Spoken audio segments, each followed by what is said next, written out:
Ya, Sobat Milenial, terima kasih masih tetap bersama kami di acara Robusta Ngobrol Bareng Ustadz. Ya Ustadz, tadi kita sudah bicara tentang poligami. Nah, ada juga hal lain, misalnya pernikahan tentang nikah siri. Nah, ini bagaimana pandangan Ustadz? Nikah siri itu di dalam Islam itu diperbolehkan, tapi menurut negara tidak sah. Nikah siri itu ada beberapa kemungkinan. Pertama, karena dia nikah mungkin yang kedua, ketiga, keempat, sehingga dia diam-diam nikah. Ya, dia takut dengan istri pertamanya. Nanti istri pertamanya merontak, ya, menyerang ini istri kedua, ketiga, keempat, sehingga dia nikah siri. Ya, makanya rata-rata laki-laki di Indonesia itu kalau mau nikah kedua, ketiga, prinsip mereka apa? Lebih baik minta maaf daripada minta izin. Ya. Kalau minta maaf pasti akan dimaafkan, tapi kalau minta izin, kalau mau nikah kedua ketiga tidak mungkin dia akan berikan izin, ya. Sehingga orang Indonesia itu rata-rata menganut kalau mau poligami lebih baik minta maaf daripada minta izin, ya. Kalau minta maaf pasti istrinya akan memaafkan dia, ya. Dan memang rata-rata orang yang mau minta cerai ketika setelah suaminya poligami itu rata-rata perempuan yang punya otak pendek. Dia tidak berpikir bahwa ketika dia sudah suaminya poligami, dia tidak berpikir ketika dia minta cerai siapa yang menafkahkan anak-anaknya. Ya, karena emosi yang mendominasi, kadangkala dia minta cerai kepada suaminya. Iya kan? Harusnya biarkan saja, oke, ente nikah istri kedua, istri ketiga, istri keempat, tapi syarat jangan tinggalkan anak saya, ini tanggung jawab ente. Menafkahi keluarga itu tanggung jawab ente. Harusnya begitu. Jangan malah justru ketika dia nikah istri kedua, istri ketiga, istri keempat, ya, dia tidak mau lagi menafkahi istri pertama dan anak-anaknya. Sehingga memang di Indonesia itu stigma-stigma ini yang membuat stigma negatif terhadap poligami. Ya. Poligami itu syariat Allah, Masya Allah, luar biasa. Menjaga juga perempuan yang terlalu banyak, ya, dibanding laki-laki, ya. Dan yang kedua, dengan poligami ini kita bisa, para suami juga akan segar terus, ya, karena dia bergerak terus, tidak stagnan, ya, dia bergerak tidak stagnan. Itu kalau orang punya istri lebih dari satu. Tapi kalau satu kan kadangkala dia bosan juga. Bukan bosan dengan istri pertama, tidak. Maksudnya hari-hari dengan masalah itu. Kalau dia punya istri lebih dari satu kan di sini ada masalah, dia pindah ke istri yang satu ceria-ceria walaupun penuh dengan masalah dengan istri pertama. Minimal dia punya refreshing otak bahwa di istri pertama ada masalah sambil dia mencari solusi. Karena laki-laki itu beda dengan perempuan. Kalau laki-laki itu punya masalah beda dengan perempuan. Kalau laki-laki punya masalah dia diam, beda dengan perempuan. Kalau perempuan kalau punya masalah, Masya Allah, ya, dia bicara dari dapur ke ruang tamu ke dapur. Dia 3 hari 3 malam dia bicara terus. Ya, itu perbedaan antara laki-laki dengan perempuan. Kalau laki-laki kalau dia marah, dia diam. Ya, ada yang membuat dia marah, pasti dia lebih diam lagi. Ya, kalaupun dipaksa dia bicara, pasti kata-katanya tidak masuk di akal. Makanya laki-laki itu memilih untuk diam. Beda dengan perempuan. Kalau perempuan, Masya Allah, ya, dia bicara terus. 3 hari 3 malam dia bicara dari dapur ke ruang tamu balik lagi ke dapur. 3 hari 3 malam. Bahkan perempuan itu memang harus bicara banyak kalau dalam sehari. Kalau dalam sehari tidak bicara banyak akan sakit badannya. Ya, itu perbedaan antara laki-laki dengan perempuan. Ya, makanya tadi pertanyaan apa? Orang yang nikah siri itu sesuatu hal yang diperbolehkan dalam Islam. Cuma dalam negara tidak sah. Karena tidak tercatat. Ya, nikah siri ini mungkin punya dua. Yang pertama tidak tercatat, atau bisa saja dia tercatat di KUA, tapi tidak diumumkan, tidak bikin pesta besar. Itu maksudnya. Jadi bisa saja dua kemungkinan. Itu nikah. Jadi nikah sirinya bisa saja dia tidak tercatat. Nah, ini tidak sah dalam negara. Ada yang tercatat tapi dia tidak buat acara besar. Dia diam-diam tiba-tiba sudah nikah. Cuman nikah di KUA saja. Cuman ya itu lagi-lagi orang nikah di KUA kadangkala dianggap itu sebuah keburukan. Padahal justru nikah di KUA itu lebih berkah. Ya, Oh, cuma orang anggap kan nanti buat pesta besar baru dianggap nikah. Tapi kalau cuma nikah di KUA dianggap sudah hamil di luar nikah lah, segala macam lah. Padahal justru nikah di KUA itu nikah yang sangat luar biasa. Dia ekonomis, ya. Cuman undang di KUA, undang di Pak Imam, ya, didoakan. Ya, dibanding nikah di rumah, ini pakai orang yang tidak pakai baju yang tidak selesai dijahit. Ya, penyanyi-penyanyinya mohon maaf ya.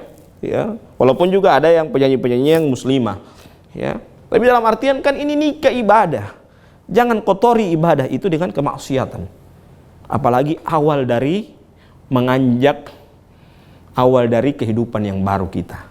Taib seperti itu. Baik, bolehkah para lelaki itu menikah lagi tanpa sepengetahuan ataupun tanpa izin istri pertama? Memang kalau menikah itu memang harus tanpa izin istri pertama, tidak jadi masalah. Cuman yang jadi masalah sekarang juga, tapi alangkah lebih bagusnya kalau mau nikah yang kedua harus istri yang pertama yang mencarikan, supaya tidak bentrok. Karena kalau bentrok, ya kita bisa salahkan istri kita. Kau kan yang pilih dia. Iya kan? Tapi kalau kita yang pilih, kita yang disalahkan pasti, dan dia pasti bentrok terus dengan istri kedua, istri ketiga, keempat. Tapi kalau dia yang carikan, minta dia yang carikan. Ente cari supaya aman dunia persilatan. Ya, kalau minta dia carikan, supaya kalau bentrok, kau punya pilihan bukan saya punya pilihan. Iya kan? Selesai urusan. Jadi seperti itu. Alangkah lebih bagusnya memang disuruh pilih sama istri pertama kita supaya aman. Ya, kalau mau tanya minta maaf, ya itu kenapa orang Indonesia lebih baik minta maaf daripada minta izin? Karena apa? Karena kalau minta izin sampai kapanpun istri pertamanya tidak akan memberikan izin. Tapi kalau minta maaf, kalau sudah tahu sudah nikah, ya sudah, tinggal bicarakan baik-baik bagaimana nafkahnya. Cuman istri pertama harus menekankan kepada suaminya, ente sudah dapat istri baru. Jangan sampai istri baru ente lebih perhatikan daripada torang istri yang lama. Daripada torang dengan anak-anak. Itu tekanan dari istri pertama. Jangan sampai minta cerai. Orang minta cerai setelah suaminya poligami itu otak pendek itu namanya. Harusnya cerai itu setelah kesepakatan. Kesepakatan ketika tidak dijalankan oleh suaminya, baru bisa jadi dia menuntut cerai. Karena ente sudah ada istri kedua, harusnya ente jangan terlantarkan istri yang pertama. Kadang-kadang kan orang nikah itu dengan istri yang kedua atau istri ketiga, keempat, dia terlantarkan istri yang pertamanya, ya. Bahkan Nabi Muhammad SAW mengatakan apa? Orang yang menikah lebih dari satu kemudian dia tidak bisa berbuat adil, itu Allah akan bangkitkan dalam keadaan miring. Allah bangkitkan dalam keadaan miring. Dan dia dia sudah menikah, kemudian dia tidak, tidak setelah dia menikah dia tidak diperhatikan lagi pernikahannya, maka kata Rasulullah SAW, kafa bil mar'i ithman ayyudhayyi'a man yaqut. Cukuplah seseorang itu dikatakan berdosa ketika dia menelantarkan apa yang menjadi tanggung jawabnya. Naam. Nah, Ustaz, dalam sebuah pernikahan pasti kita mengenal, ya, bagi kaum laki-laki itu pasti mengenal uang panai dan uang, mungkin ada di istilah lain uang mahar. Nah, ini apa perbedaan dari keduanya, Ustaz? Kalau mahar itu harusnya sesuatu hal yang disukai oleh istrinya, calon istrinya. Cuman saya lihat rata-rata ini, saya nikahkan dengan mahar tersebut, mahar seperangkat alat sholat. Tidak mesti alat sholat. Kalau orang tidak paham sampai dia suka itu alat sholat, dia tidak suka. Maksud saya, oke, alat sholat ada, tapi ada hal yang dia sukai, misalnya baju gaung yang dia suka, gitu. Itu maharnya. Mahar itu disunnahkan. Bahkan kalau di pondok pesantren di Jawa saya dapati, maharnya itu apa? Kitab loh. Kitab yang dia sukai. Buku, kitab yang dia sukai. Itu mahar.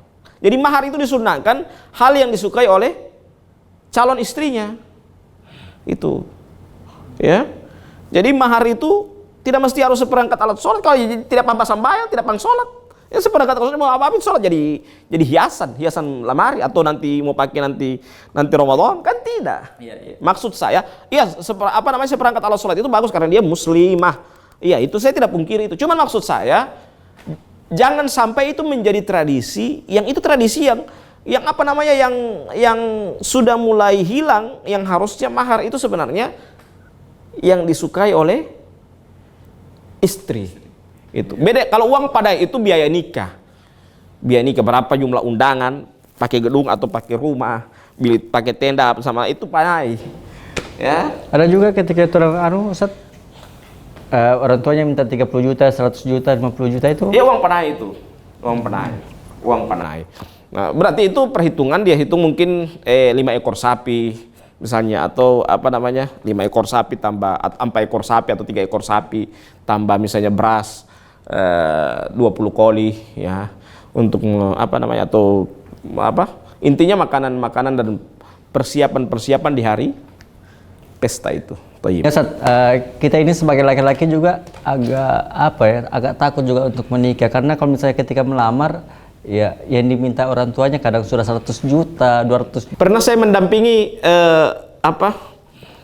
kebetulan ada teman saya yang mau nikah. Ketika dia mau nikah, ini hari memang perempuannya itu agak cantik memang. Ya, dia bercadar. Saya temanin teman saya untuk menikah. Apa itu? Pas dia bawa uang, kebetulan waktu itu 15 juta.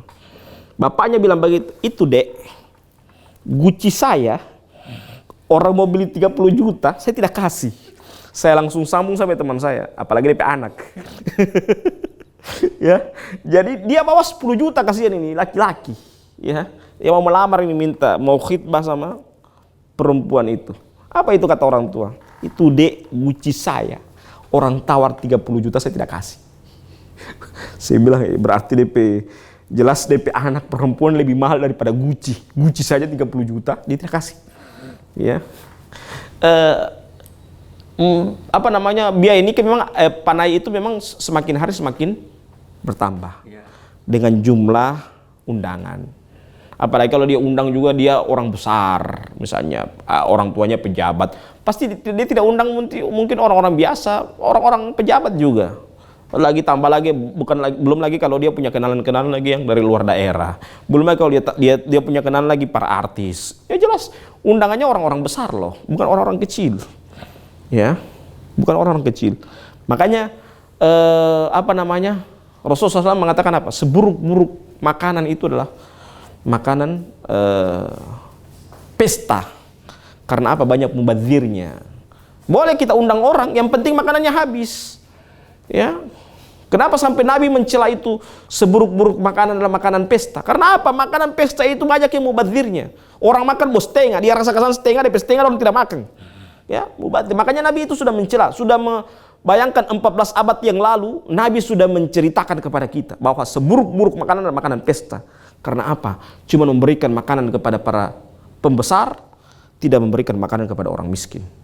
Ya, dia pilih orang besar yang dia undang supaya DP uang juga minta pulang kamari banyak, karena DP uang amplop yang dia kasih juga banyak. Ini kan kadang-kala pesta sudah jadikan ajak bisnis. Oh, saya undangan uang pesta 20 juta, saya undang pejabat mungkin akan kembali setengah 10 juta. Ya, hitung-hitungan mereka, hitung-hitungan amplop, ya.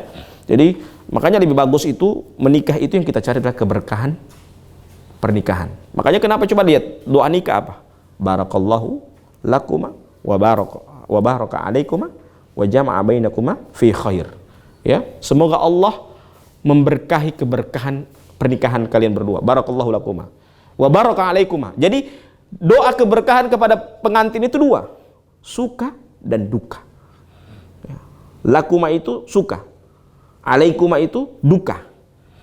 Jadi keberkahan yang kita cari adalah keberkahan suka dan duka pada saat kita setelah menikah. Baik, Ustaz, kita akan lanjutkan nanti setelah pesan-pesan berikut ini. Baik, Sobat Milenial, jangan kemana-mana, tetap saksikan terus di Robusta, ngobrol bareng Ustaz.